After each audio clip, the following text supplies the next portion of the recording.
Hai semuanya, selamat datang di video pembelajaran bareng. Kalian pikiran nggak kenapa kalau gaji kita naik, kita tuh nggak langsung kaya? Jawabannya ada di keseimbangan ekonomi dua sektor. Keseimbangan ekonomi dua sektor ini cuma ada rumah tangga dan perusahaan. Rumah tangga dan pendapatan. Lalu bagian dibelanjakan buat konsumsi. Terus sisanya di perusahaan itu ngeluarin uang buat produksi dan investasi. Nah, kita bakal urut bahas dari hubungan pendapatan konsumsi, tabung sampai gimana investasi mempengaruhi pendapatan nasional. Yang pertama kita bahas yaitu hubungan antara konsumsi dan pendapatan. Kalau pendapatan kita naik, kadang terpaksa ngorek tabungan buat belanja. Begitu pendapatan naik, belanja ikut naik. Tapi kalau udah mapan, biasanya malah lebih banyak nyimpen uang. Jadi pendapatan tuh ngatur seberapa banyak kita konsumsi dan nabung. Nah, dari sini kita bisa ngukur loh seberapa hobi belanja atau rajin nabung kita dari setiap tambahan pendapatan. Kita kenalan dulu sama dua istilah MPC alias Marginal Propensity to Consume, yang artinya bagian dari pendapatan tambahan yang kita habiskan. APC itu artinya rata-ratanya. Menabung juga sama, ada istilah MPS atau Marginal Propensity to Save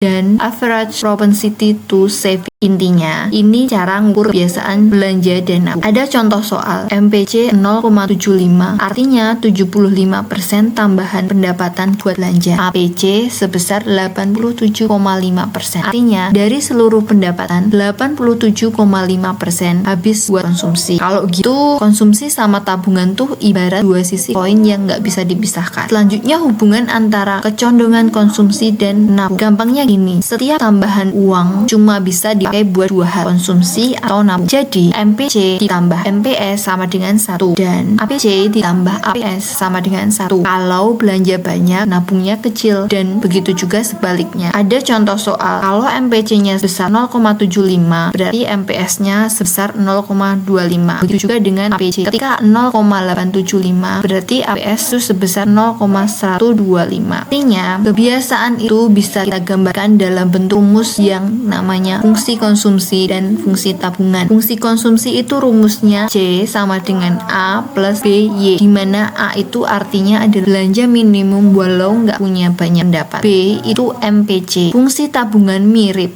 S sama dengan min A plus dalam kurung 1 min B Y. Kedengarannya ribet, tapi ini cuma cara nunjukin hubungan pendapatan sama belanja. Dan ada contoh soal, C sama dengan 200.000 ditambah 0,8 Y, S sama dengan negatif 200.000 plus 0,2 Y. Kalau mau lihat data aslinya, biasanya kita bikin daftar konsumsi dan tabungan. Bayangin kita punya tabel yang isinya pendapatan, konsumsi, dan tabungan di tiap tingkat pendapatan. Dari sini kita bisa hitung MPC dan MPS dengan gampang. Berikut grafik hubungan konsumsi dan tabungan dari tabel. Garis biru itu untuk konsumsi, garis hijau untuk tabungan, dan garis putus-putus menunjukkan titik di mana tabungan itu sebesar 0. Nah, dari daftar ini kita bisa lihat di mana MPC dan MPS muncul dari fungsi konsumsi dan tabungan. Dari fungsi konsumsi kita bisa dapat MPC, dari fungsi tabungan kita bisa dapat MPS. Nilainya konsisten sama hubungan MPC ditambah MPS sama dengan 1. Tapi konsumsi dan tabungan nggak cuma dipengaruhi pendapatan loh. Ada faktor lain seperti misalnya kekayaan yang udah terkumpul, bunga tabungan, kebiasaan hemat, kondisi ekonomi, pemerataan pendapatan, sampai dana pensiun. Semua bisa bikin orang belanja lebih banyak atau justru nabung lebih banyak. Nah, selain konsumsi dan tabungan, satu hal yang penting lagi di ekonomi dua sektor adalah investasi. Investasi itu gampangnya penanaman modal. Kayak perusahaan beli mesin baru biar produksi naik. Keputusan investasi dipengaruhi perkiraan untung, bunga pinjaman, ramalan ekonomi, teknologi baru, pendapatan nasional, sampai laba perusahaan. Dua hal yang paling sering tarik ulur investasi adalah keuntungan dan suku bunga. Kalau prospek untungnya gede, perusahaan semangat investasi. Tapi kalau bunga pinjamannya tinggi, biaya modal juga tinggi. Jadi investasi bisa turun. Intinya, untung dan bunga itu saling pengaruh. Ngomongin untung, kita bisa tahu soal tingkat pengembalian modal. Ini ukuran seberapa besar keuntungan dari modal yang ditanam. Kalau hasilnya gede, investasi jadi makin menarik. Kalau kecil, perusahaan mikir 2 kali untuk investasi. Contohnya gini, seorang pengusaha melakukan investasi sebesar 250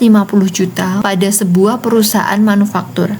1 tahun kemudian, pengusaha tersebut menjual investasinya dengan harga 300 juta kepada orang lain. Maka nilai ROI atau Return of Investment yang bisa diperoleh yakni, jadi pengusaha tersebut mendapatkan keuntungan sebesar 20% dari jumlah investasi awal. Grafik ini menampilkan perubahan nilai investasi dari awal hingga akhir dan yang ditunjukkan dengan garis hijau serta pertumbuhan ROI yang berupa persen yang dihasilkan yang ditunjukkan dalam garis ungu putus-putus sehingga terlihat jelas kenaikan modal dan persentase keuntungannya. Kalau kita ukur pengembalian untuk setiap tambahan investasi, namanya efisiensi investasi marginal atau marginal efficiency of investment. Itu keuntungan tambahan dari setiap tambahan modal. Semakin banyak modal dipakai, biasanya tambahan keuntungan makin kecil. Makanya kurva MEI bentuknya menurun. Grafik ini menunjukkan kurva MEI yang menurun dilengkapi titik-titik modal pada berbagai level, di mana setiap penambahan modal menghasilkan tingkat pengembalian yang semakin kecil serta garis merah sebagai patokan suku bunga. MEI ini juga punya hubungan erat sama suku bunga. Kalau bunga tinggi, investasi berkurang karena modal jadi mahal. Sebaliknya, bunga rendah membuat investasi itu jadi naik. Hubungannya jelas, bunga naik otomatis investasinya turun. Grafik ini menunjukkan garis miring turun yang menggambarkan hubungan negatif antara suku bunga yang ditunjukkan sumbu Y dan investasi sumbu X. Semakin rendah suku bunga, semakin besar investasi yang dilakukan. Dari hubungan ini, kita bisa bikin fungsi investasi dan hubungannya dengan MEI. Fungsi investasi nunjukin hubungan antara investasi dengan pengembalian modal. MEI atau Marginal Efficiency of Investment menurun. Jadi, saat pengembalian tinggi, investasi banyak. Begitu sebaliknya. Ini ada dua grafiknya. Yang kiri adalah fungsi investasi yang naik seiring meningkatnya pendapatan nasional. Yang kanan, kurva MEI yang menurun dengan garis suku bunga merah sebagai batas patokan investasi. Selain bunga dan pengembalian modal, ada juga faktor lain yang gak kalah penting. Ramalan ekonomi, kemajuan teknologi, pertumbuhan pendapatan nasional, sampai laba perusahaan juga bikin investasi naik atau turun. Sekarang, gimana sih caranya menentukan tingkat kegiatan ekonomi dalam dua sektor ini? Tingkat kegiatan ekonomi bisa dilihat dari pertemuan pengeluaran agregat atau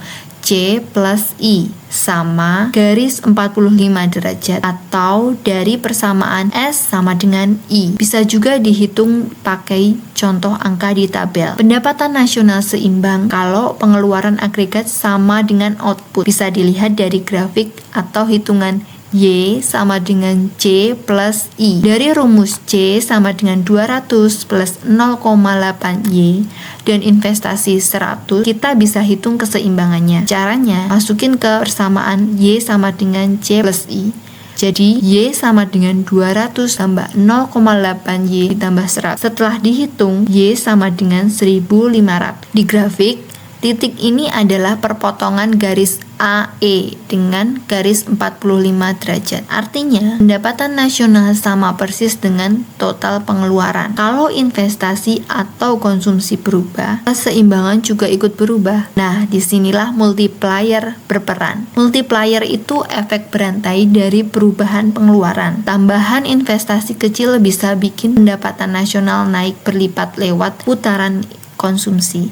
Seperti gelombang air ini, suntikan kecil ke ekonomi bisa menyebar luas. Inilah efek multiplier, di mana dampak awal memicu putaran pendapatan baru. Sekarang kita lihat multiplier lebih detail. Multiplier dihitung dengan rumus 1 dibagi 1 min MPC atau 1 dibagi MPS. Misal, MPC 0,8, multipliernya 5. Artinya, tambahan 50.000 investasi bisa nambah pendapatan sebesar 250.000. Efek multiplier inilah yang bikin pendapatan nasional bisa berubah signifikan. Kalau ada tambahan atau pengurangan investasi atau konsumsi, titik keseimbangan pendapatan nasional akan bergeser. Grafiknya kelihatan dari pergeseran kurva AE. Pendapatan awal 1,5 juta, tambahan 250.000 dari efek multiplier menggeser grafik AE ke atas. Titik keseimbangan baru ada di 1,75 juta di garis 45 derajat. Garis AE awal atau biru bergeser ke atas menjadi AE baru hijau putus-putus. Dengan titik keseimbangan pindah dari E0 di 1,5 juta ke E1 di 1,75 di garis 45 derajat. Keseimbangan dua sektor terjadi saat pendapatan sama dengan konsumsi plus investasi. Kenaikan pendapatan membuat konsumsi naik dan sebagian tabungan jadi sumber investasi yang lewat multiplier bisa menaikkan pendapatan lebih besar. Dalam hidup, uang yang kita belanjakan menggerakkan ekonomi dan yang kita tabung jadi modal usaha. Inilah pelajaran ekonomi. Setiap rupiah entah dibelanjakan atau ditabung punya peran membentuk keseimbangan dan mendorong pertumbuhan. Semoga video ini bisa bantu kamu lebih paham tentang keseimbangan ekonomi dua sektor. Sampai ketemu di video selanjutnya.